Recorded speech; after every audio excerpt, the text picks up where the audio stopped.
fazer as coisas direitos quando chega um imbecil como esse aí e vai passando a perna nos outros? O que será que está fazendo para subir tão depressa assim? E daí por diante, meus amigos, o pensamento de indignação, misturando inveja e sentimento de inferioridade, transformou o nosso candidato, levando-o, de vencedor do orgulho, a derrotado escravo do insidioso defeito. Observando-o mais profundamente, pude compreender que seu sonho era subir na hierarquia para, dando vazão às suas frustrações e recalques, sentir-se superior aos demais e pisar nos próprios amigos. Só então, é que pude ver quem era ele. Sonhava em ser chefe dos faxineiros daquela ala do hospital para, de cima de tão insignificante posição, humilhar os seus antigos companheiros da vassoura. Como contemplado foi outro, o pobre homem está espumando de raiva, pensando em sabotar o trabalho do escolhido para ver se, com isso, consegue prejudicar-lhe a promoção. Aproveitando a riqueza da exposição da médium, Bezerra ajuntou: observem, meus filhos, que orgulho e humildade não são aparências físicas nem decorrência de riqueza ou pobreza material. Aqui temos uma boa demonstração disso. Um faxineiro pode ser considerado humilde porque tem que andar por aí, arrastando vassouras por entre baldes e sacos de lixo. No entanto, o orgulho arquivado em seu ser ambiciona tornar-se chefe dos seus amigos para neles descontar seus recalques e contrariedades. Certamente, quem vai sofrer por este estado de coisas serão sua esposa ou seus familiares que, não tendo culpa nenhuma pela promoção do concorrente, pagarão a conta da irritação do preterido e de seu orgulho machucado. O orgulhoso nunca se importa com os que fere, se isso for necessário para demonstrar sua indignação ou raiva. Entendendo a lição, Horácio quis saber, mas doutor, isso significa que ele não poderia protestar honestamente contra a injustiça? Se, de fato, uma injustiça acontece, os prejudicados não podem algo fazer para corrigi-la? Claro que podem, Horácio. Aliás, isso demonstra sabedoria e maturidade de espírito. No entanto, isso exige do interessado a exposição de seu descontentamento, ainda que de maneira legal e civilizada, através do pedido de explicações aos administradores a fim de que lhe explicassem os critérios usados na escolha para o preenchimento daquele cargo específico. No entanto, isso também demonstraria o descontentamento do funcionário preterido, a inveja em relação ao sucesso de outrem, entre outras coisas que o marcariam como o indivíduo despido de certos valores aparentes. Isso fez com que nosso irmão faxineiro escolhesse o silêncio ao invés de protestar pelas vias legais. Assim, sem demonstrar seus intuitos, se esconde para atuar na clandestinidade, bem disfarçado por uma aparente submissão pela qual dissimula o ódio para, na calada da noite, atuar para criar embaraços ao serviço numa forma primitiva de vingança. Essa escolha, sem dúvida, não corresponde ao melhor caminho. Seu comportamento atesta a inferioridade de seu espírito para enfrentar as adversidades de forma equilibrada.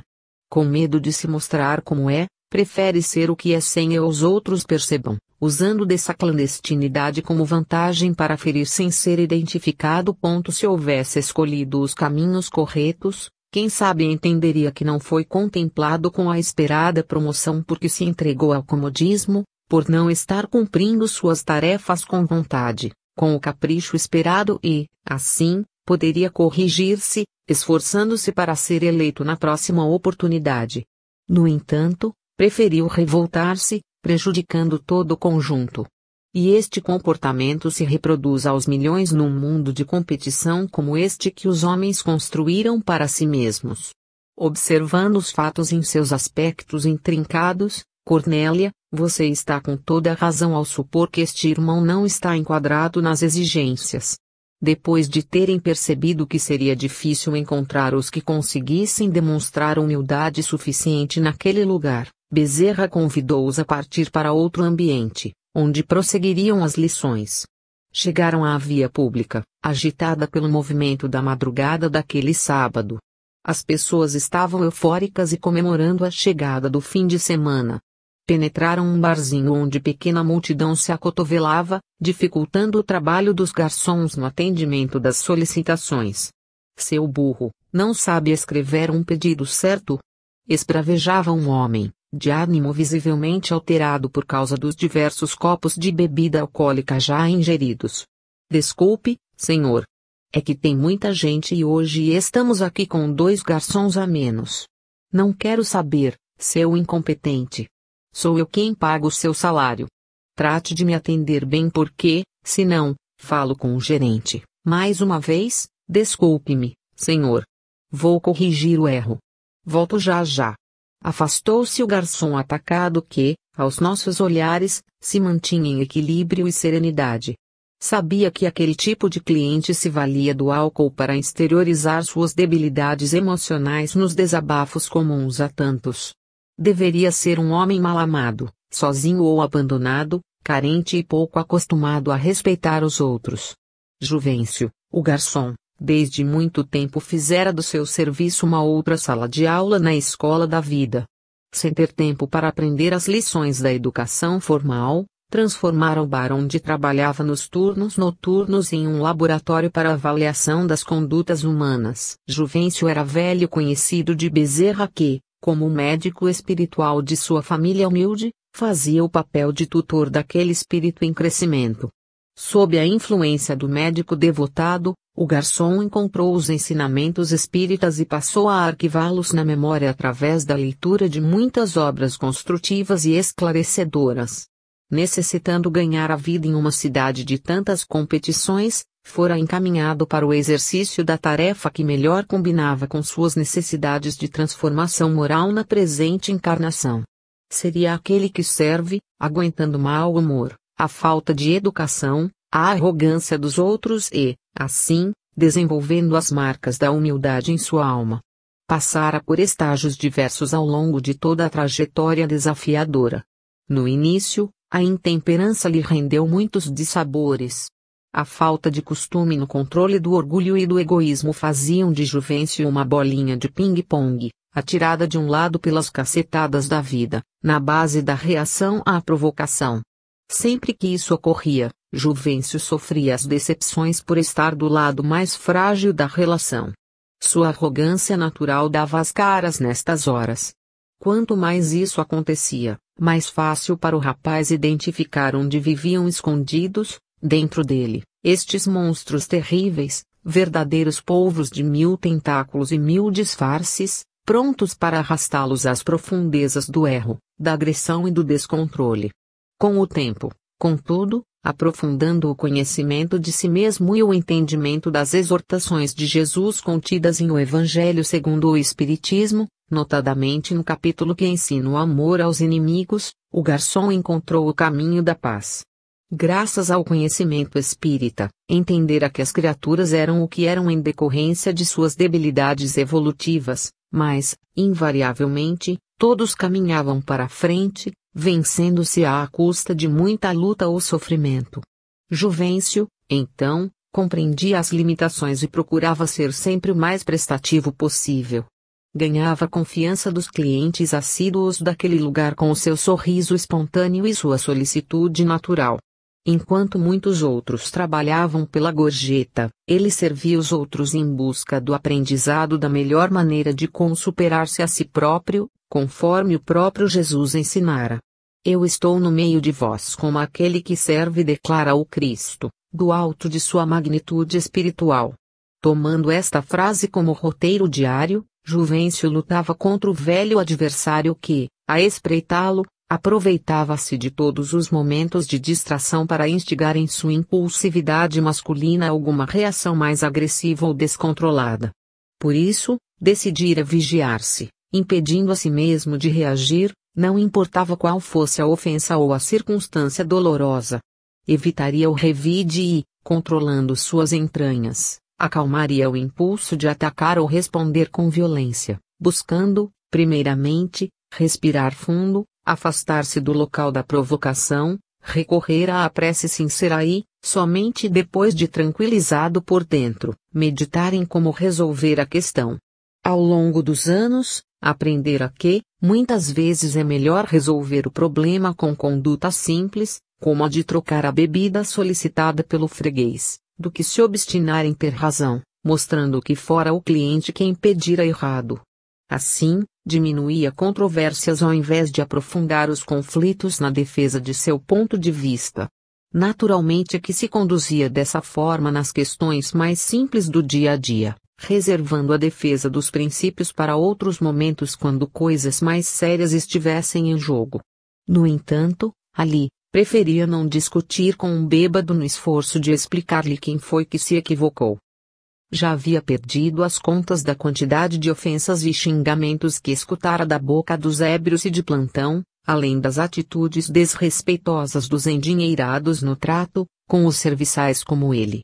Diferentemente de outros profissionais da mesma área, igualmente destrambelhados e agressivos, carregando o chamado orgulho amordaçado para não perderem o emprego, Juvencio agradecia cada vez que alguém o maltratava, porque, assim, poderia avaliar o estado do adversário íntimo que lutava para matar, medindo pela intensidade do impulso do revide, usando da mesma agressividade recebida.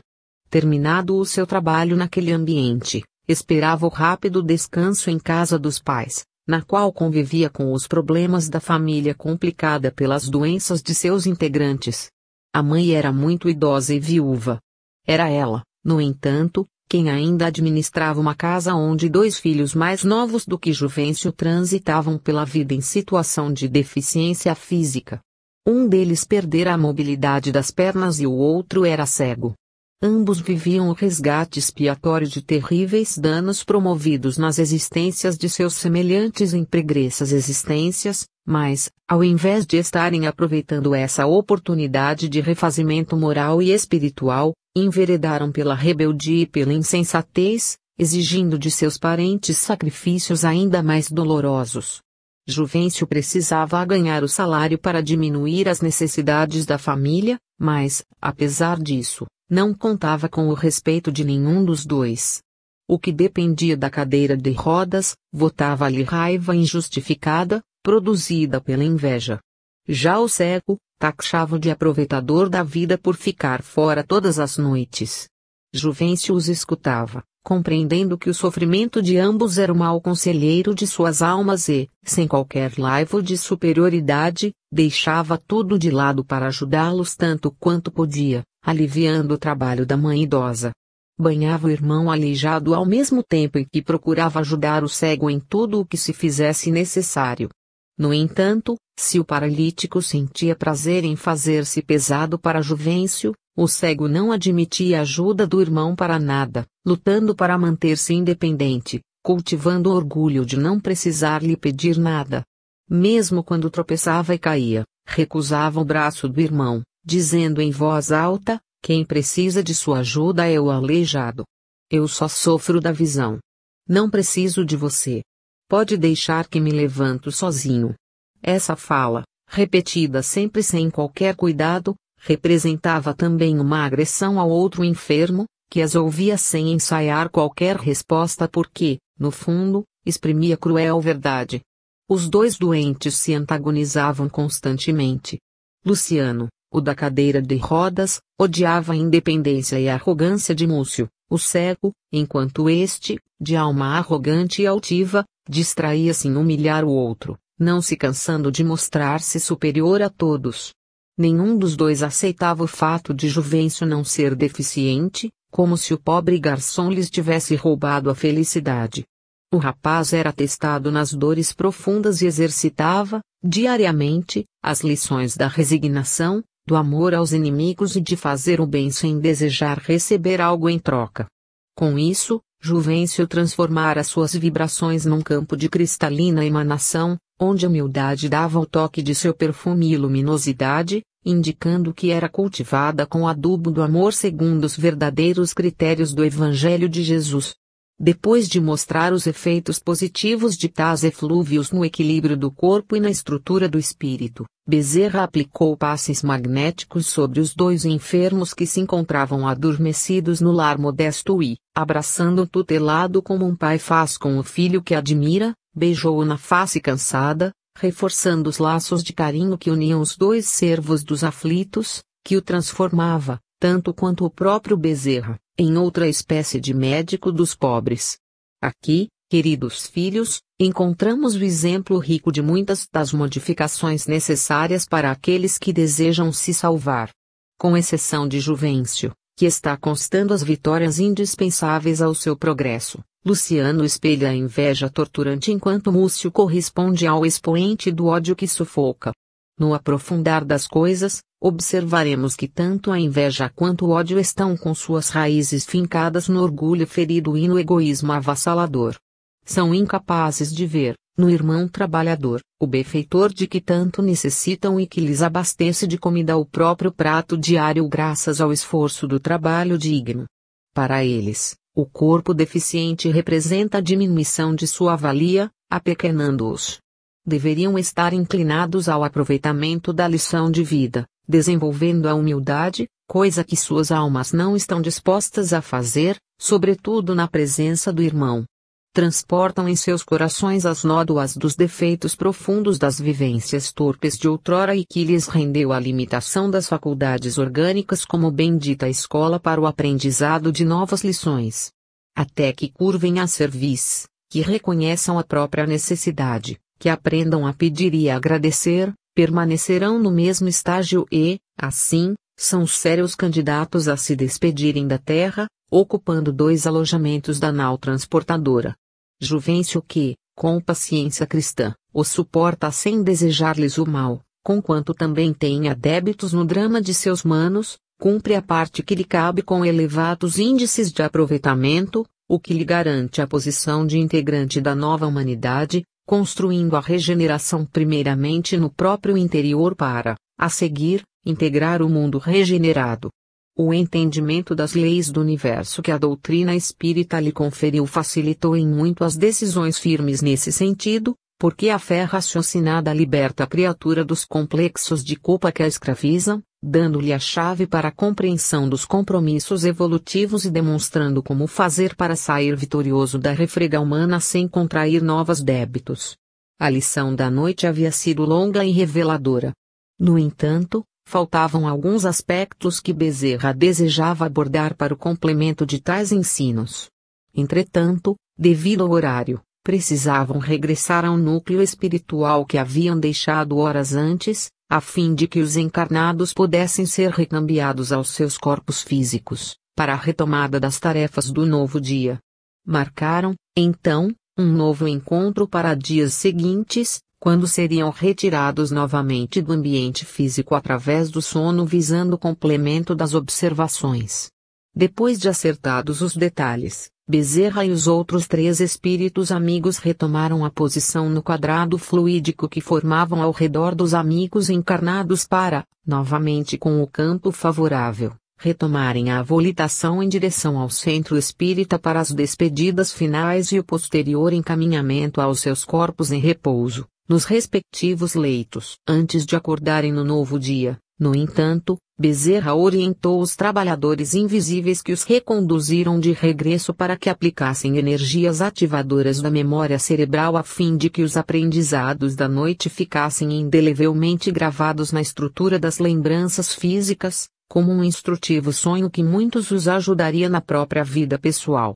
O sábado marcava com os primeiros raios da alvorada o céu da cidade quando, um a um, amparados pelos seus protetores e pelos trabalhadores destacados por Ribeiro para acompanhá-los, reabriram os olhos no corpo carnal, deslumbrados com a grande quantidade de lembranças que traziam da experiência onírica da noite, sobretudo da felicidade de se envolverem em trabalho de tão alta envergadura moral, no entendimento dos processos que visavam o reajustamento do homem velho aos padrões exigidos pela nova humanidade. 35 O caso Lorena. Tão logo surgiram os primeiros raios de sol no horizonte da cidade, Jerônimo, Adelino, acompanhados de Ribeiro, dirigiram-se para a casa de Lorena, uma das médiums do grupo que não se apresentara na noite anterior para fazer parte da excursão de aprendizado, como seria de se esperar, nem foi ao trabalho noturno do centro espírita após o adormecimento do corpo físico. Conhecendo há muito tempo as suas dificuldades, Ribeiro e os outros dois compareceram ao lar para averiguarem os fatos que estavam motivando a ausência da trabalhadora. Lorena, mulher de alma dócil e delicada, possuía muitas virtudes morais dignas de admiração. No entanto, a falta de coragem para enfrentar certos obstáculos era seu grande inimigo. Em decorrência dos compromissos com o passado, desposara homem de temperamento forte, às vezes quase violento que, nos tempos de namoro, encantou a alma frágil da moça. Imaginando-se protegida por um companheiro determinado e forte, deixou-se iludir pelo temperamento do rapaz como se fosse a princesa aprisionada na torre esperando pelo audacioso cavaleiro que a resgatasse com sua coragem e energia. Concretizada a união do casal, Lorena logo se viu diante de uma realidade nada romântica. A virilidade do esposo cobrava dela toda uma série de comportamentos e atitudes para os quais a moça ainda não se havia preparado convenientemente. Acostumada aos levianos relacionamentos sexuais tão comuns às experiências de solteirice, Rubens desejava que a esposa o satisfizesse da mesma maneira que as prostitutas correspondiam às ansiedades físicas e emocionais. Viciado na área do prazer, perseguia a esposa com exigências alegando certas necessidades masculinas. Se no início do casamento o marido se demonstrara paciente com a dificuldade da esposa em atender-lhe os interesses de afeto físico, com o passar do tempo, tal tolerância foi dando lugar aos comportamentos grosseiros, maneira pela qual o marido a forçava na submissão aos seus caprichos. Tendo desenvolvido sua sexualidade na companhia de profissionais experientes nas mais diferentes, esdrúxulas e inusitadas práticas sexuais, o esposo buscava o contato íntimo ansiando mais do que as tradicionais emoções na rotina das práticas naturais, que já lhe pareciam enfadonhas e sem graça. Aspirava por emoções renovadas, por carícias ousadas para as quais Lorena não havia sido preparada pela vida. Ao contrário, dos ensinamentos familiares e do amadurecimento cultural havido no meio em que crescera, a esposa se impregnara de certos preconceitos ou ideias que a faziam considerar determinadas condutas na área da intimidade, verdadeiras agressões beirando a perda da própria dignidade. Então, ao lado do amor que sentia por Rubens, Lorena viu crescer uma situação conflituosa, que a colocava em uma condição muito delicada.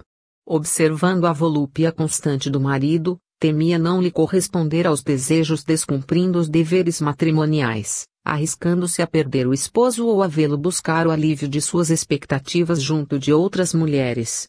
Por outro lado, para atender a tais apetites, deveria submeter-se a condutas que, segundo seus princípios pessoais, eram ofensivas à sua condição feminina. No começo, procurou dialogar com Rubens, explicando-lhe que necessitava de tempo e paciência para que fosse se adaptando melhor à relação íntima, com a finalidade de agradá-lo.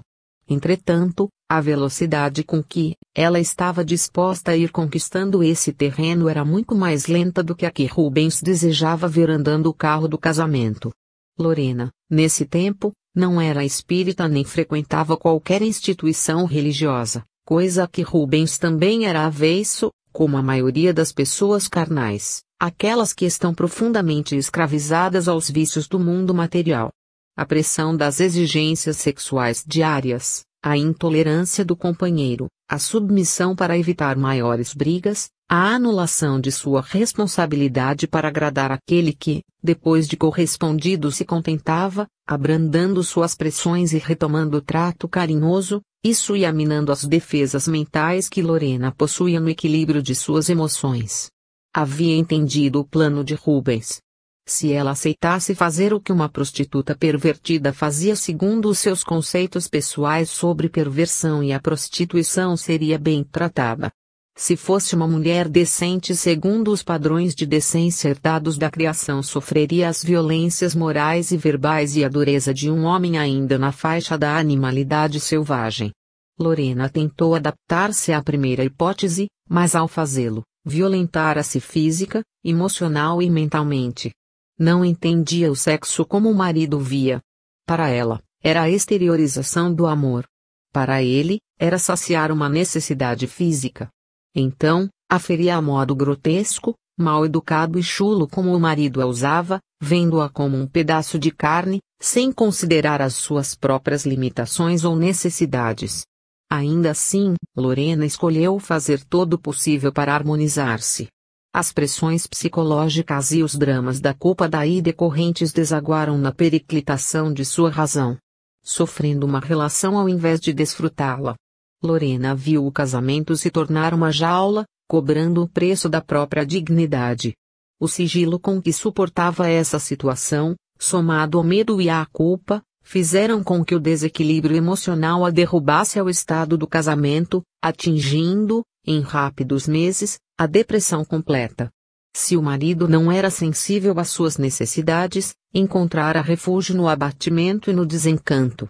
Ao perceber o estado emocional tão debilitado, longe de assumir a cota de responsabilidade na exploração das energias de Lorena, Rubens qualificou o quadro como falta do que fazer ou de um trabalho fora de casa.